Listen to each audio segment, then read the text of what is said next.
Kedua pelaku ditangkap di sebuah rumah di Jalan Balai Kota, Kelurahan Pundambea, Kecamatan Kadia, Kota Kendari. Para pelaku diketahui merupakan mahasiswa di sebuah perguruan tinggi negeri di Kota Kendari.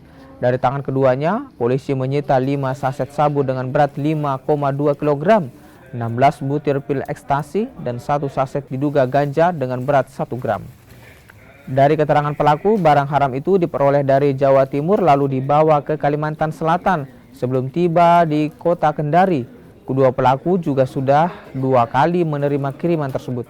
Keduanya diiming-imingi upah sebesar 100 juta rupiah untuk mengedarkan narkoba tersebut.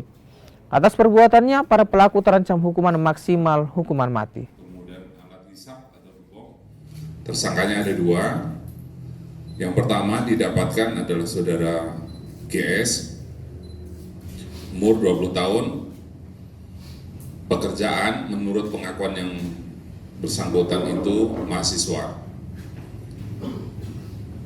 Kemudian alamatnya di Jalan Dr. Mohata, nomor 98, Sanua, Kecamatan Kendari Barat, Kota Kendari. Dari tersangka GS ini kemudian dikembangkan, maka didapatlah tersangka kedua atas nama FG, umur 21 tahun, menurut pengakuannya juga sebagai mahasiswa, alamatnya di Jalan Balai Kota 4 nomor 85C tadi.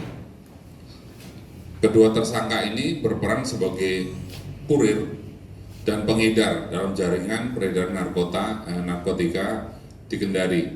Ini juga bagian dari jaringan antar provinsi.